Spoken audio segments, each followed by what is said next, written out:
Paul, let's just get a flavour of where the squad's at right now. Clearly pre-season, we don't want to be talking about injuries ahead of the first game, but how many players won't be available for Watford? Not many now. Obviously, Jayden long term and that, but he's progressing well. Started running on the Alter G, which is great. Big step. Tommy's been back on the grass today with Macca, so he's progressing, but he won't be available.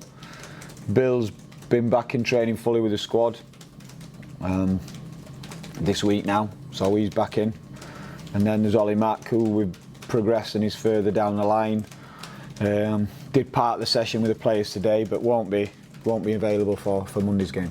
Is Adam Davis back as well?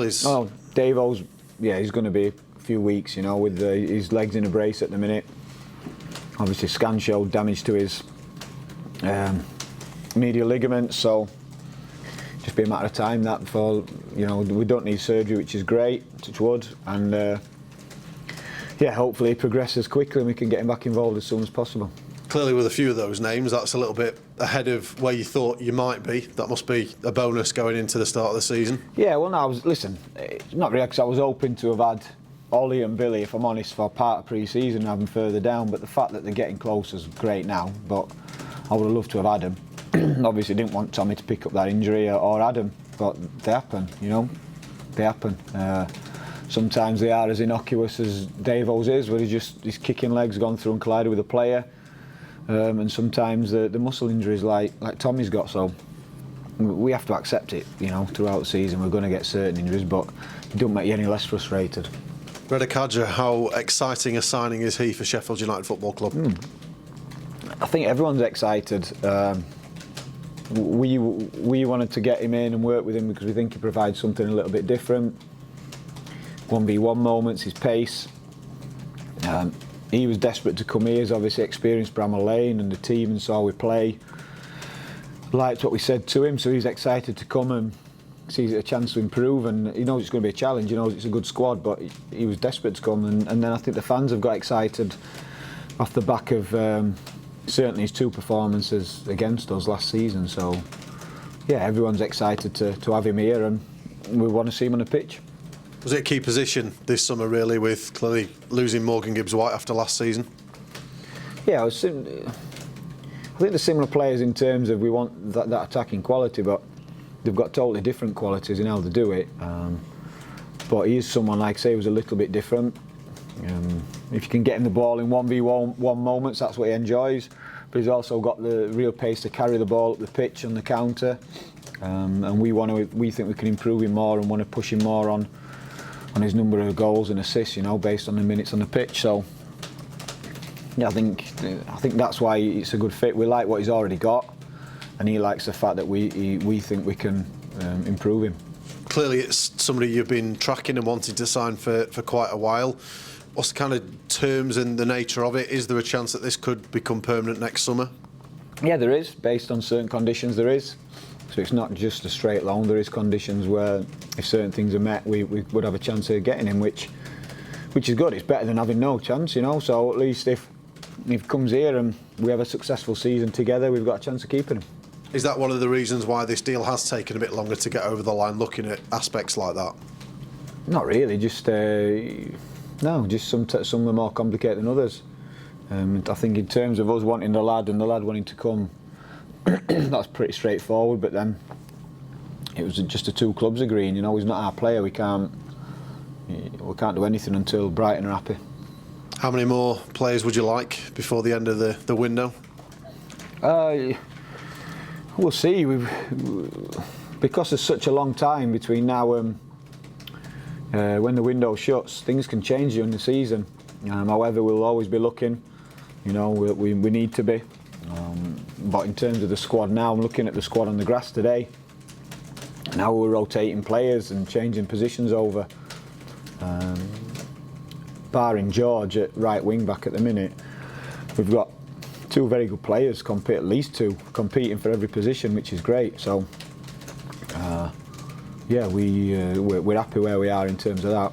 But I can't see us being done, just because of how football is and and the things that may come in terms of an opportunity to strengthen, and also the things that may come like through necessity, an injury, suspension, something like that.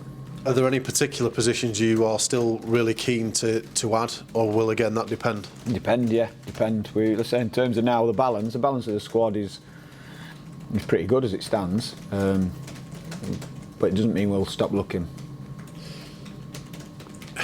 In terms of the kind of makeup of the squad, if you are to make any more additions, would you like to try and bring in a few more on a permanent basis? Clearly there's a few loans coming already, and the last thing you want to do is, be left in a position where they're not your players again and you're having those kind of conversations once more. Yeah, but it requires a different kind of finance, doesn't it? So I think we went on record, and we certainly spoke as a club together at the board, that particularly at centre-back, you're looking at how well the players have done, but the age of the players, if you're wanting to build, and you can't keep taking players on loan in those positions, simply because in a couple of years' time you've got players who are out of contract at a certain age. So I think it was important that Anel got signed in terms of our player in that position. But apart from that, it's difficult, because in terms of, we know after the circumstances of coming out of the Premier League, your income drops. Yeah, we have parachute payments, but then they drop again this year. So the budget's dropped. It's dropped again this year, the playing budget, which is fine. But we've had to sign players in and out. He's ours. Obviously, Dave wanted free, things like that. We wanted to get the pitch and the training pitch done. That all comes out of the budget. And but I think the decisions that are right for the club long term. So anything we do now, it's going to be a free transfer or loans. We knew that. We knew that all along, we just all we saw, or all we wanted was the clarity from board in terms of the fine, because I wouldn't be able to help the board as best I could if I didn't know all the circumstances, and it should be working together. Having no budget, or less budget should I say, isn't scary to me. It's not knowing what you've got that's scary. So yeah, anything we do will be now, it'll be loans and free transfers. Have you made a decision on Sean Robertson? Sean came. We've not had him back in after that game.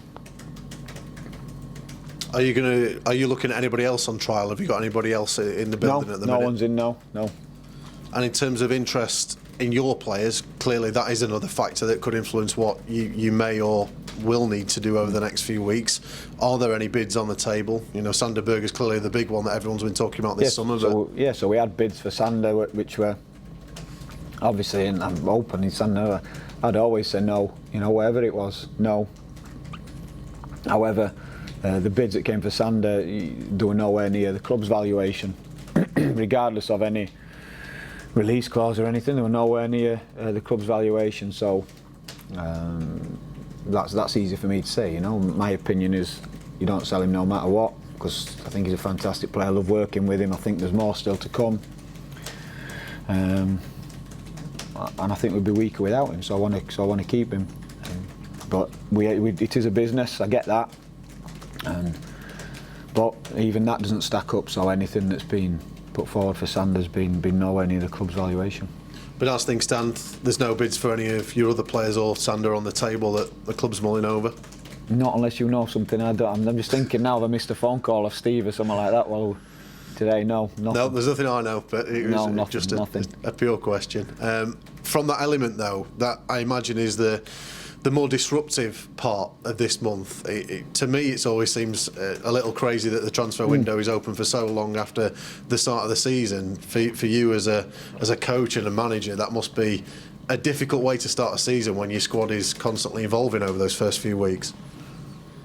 It is, but probably then as a manager, you're used to it, 'cause it's every window. Do you get what I mean? I think when you're that player involved, it might be the first time you've been involved in it. It does feel bigger, more personal. But it's just how it is, My message to players, always the same as usually. There's only one person who suffers, and it's the player while it's going off. So my job, and the players and all the staff here's job, is to keep the players focused, and it's on performances. Performances will determine where you play, what level you play at, and that has to be stressed all the time. Although that's not always, and I'm not speaking about Sander, don't make me think I'm speaking about Sander here and his agents, I'm not. I'm talking in general as players, but sometimes that's not the agenda of the agent or family, or there's different people in the players' ears, and that's where I think it can be a difficult time. But for me, it shouldn't be really. It's the performance. The performance determines if people's interested in you, what value people put on you, and why you play the game. So that's the main thing. The performance, focusing on that, trying not to let it be a distraction. But it's not always easy. I get that. And like I said, if you are a player involved in things, yeah, it's like the centre of the universe. You know, it's like the only thing that matters. Whereas when you're in my shoes, you've got it could be 4 or 5 players in your squad in any window where there's a bit of uncertainty, so you get used to it. Clearly last season you came in midway through the year, you were playing catch up for the majority of the season. It's a different situation though now, isn't it? You come into this year as a team that made the playoffs. Is there a different pressure, different expectation for you as a boss? No, I think we deal with that ourselves internally. Like we'll not speak to you guys or come out too high, too low.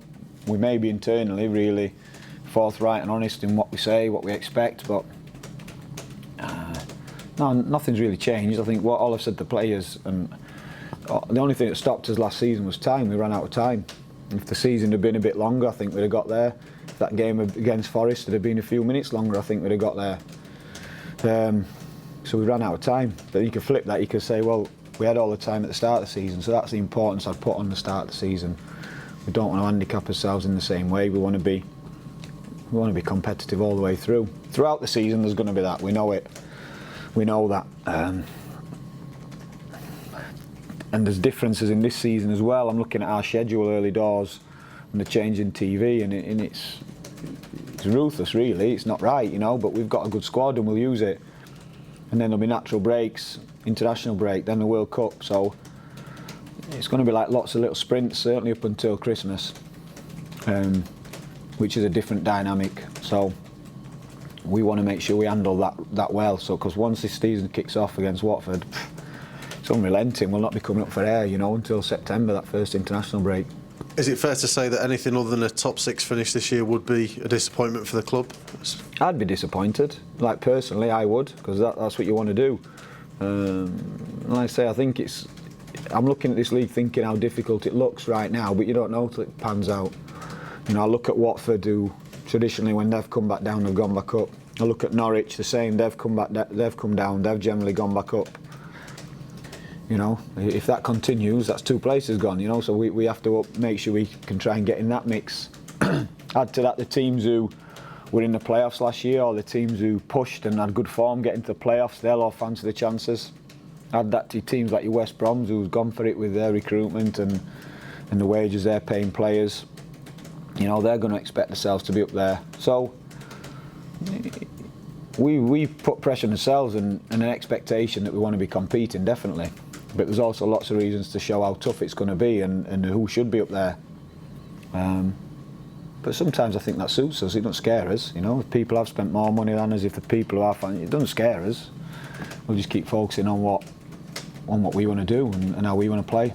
It certainly has been a yo-yo few years for Watford. I take it from what you're saying, you are expecting them to be one of those teams that are challenging right at the top of the table. You would. History says that in what they've done before. You look at the players who they've kept together.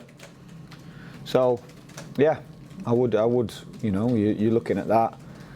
You expect them to be up there. As Norwich, Burnley, not sure yet. Obviously, Vincent's gone in there, different change, lost a lot of players. Talk of a different style. We'll have to wait and see. And then the usual suspects. Chris at Borough with they picked it up really well. Millwall's spent more than what they have previously, and they were on this coattails. Luton and their team spirit, plus everyone else who'll be fancying the chances. So, yeah, it'll be interesting. It's always strange to start the season results that no one expects, but then I always think, well, how do you know what to expect? You can't in this league until things settle down. So, yeah, it's going to be an interesting one. It's always an exciting time. Yeah, when you're involved in it, the games are important, and we want to see the games and we want to win. But I think also as an observer looking at the league and how it's going to pan out, it's always an interesting time. And a great opportunity, challenge, whatever you want to call it, for Rob Edwards in getting a chance at Watford. Certainly a kind of change of pace from their perspective as a club. Yeah, I don't know, again, but you're looking from outside, different kind of appointment. Does that mean a different approach, a bit more long-term thinking? I don't know, because again, history suggests it hasn't been that way. But Rob's someone who I know, and he's putting the hours on the field coaching. He's coached quite a bit now, and then did a great job at Forest Green to get him up. And yeah, he's obviously someone who they were keeping tabs on. And again, it's a different appointment, so it probably signifies a change of approach from them as a club, which will be interesting to follow. Is it disappointing to start on a Monday night? Would you like to be involved in it all on Saturday? Yeah, but of course I would. But listen, in my time here, it's been that. I think back to first COVID when we were in Premier League. We played on I think we only had one 3 o'clock kick-off league game Saturday. Everything else was from Monday all the way through to Sunday night. So, and then last year we seemed to be picked a hell of a lot on Sky, different days, different nights. So I think it's something you get used to, you know. Try and take the pluses from it. We've got our little bit extended pre-season and chance to prepare, so we'll make the most of it. And luckily enough, obviously, it wouldn't have been doable if we'd have had a midweek game next week. So at least we've got the 5 days then till Millwall on the Saturday. And just your thoughts on a big week for Bramall Lane, for the city, for the region, in terms of England's semi-final success at the Lane on Tuesday night. Brilliant to see. You know, how much have you been keeping tabs on the tournament and the Lionesses' progress? I went to a couple of the games down at Bramall Lane, enjoyed them. One with the semi-final the other night. So yeah, good. I took my daughter, who's keen. Totally different atmosphere to the men's game. You know, something I struggle to get used to. But in terms of football and success, you know, they're at the top of the sport now. You know, it's interesting to see the development, and I'm sure, like grassroots, I've followed the development of girls' football. And then see it turning professional a couple of years ago, to see Sky invest in the league, you know, the Women's Super League, all points in the direction of, you know, it's going to grow. But I think all that's been overshadowed by the success of the national team. So Lionesses getting to the final is huge. If they can go on and win, especially against Germany, yeah, it'll be something a lot of people who maybe were unsure will want to jump on the back of, whether that's sponsors, whether that's coaches, whether that's young players. So, yeah, I think for growing the women's game, it's all been really, really positive, both on the field and off it. The stadiums have been full, which has been a big thing. And it is a different audience. You can see it when you're at the games. It's a different demographic of people that watch the games, and that makes it a different atmosphere. And you know, it almost feels like you're watching a different sport, you know, inside the stadium, which was interesting for me to see. So, yeah, it's all been good, and I think we're getting to the final. I don't think anything negative can come from the tournament at all. It's a big moment, really, isn't it, for the women's game and the area? You know, the games at the New York Stadium and Bramall Lane as well. Sheffield United women to play all their games at Bramall Lane this year. It feels like now's there's been lots of talk from us over many years about progression, but this feels like there's a real opportunity, shall we say, in this area and this country for the women's game to really grow. Yeah, like I said, for me, I feel like I've been a part of it, because I watched my daughter play with the boys, watch her play with the women's. So I see it, and I see how keen everyone is. But I don't necessarily think there's been an acceptance of it, you know, within it. And I think what's been interesting, like I say, it's finding its own audience. You don't have to like it. You know, you might like men's football. I mean, you have to like women's football. You don't have to like it. But it's finding its own audience, which is what I'm seeing. You know, full stadiums.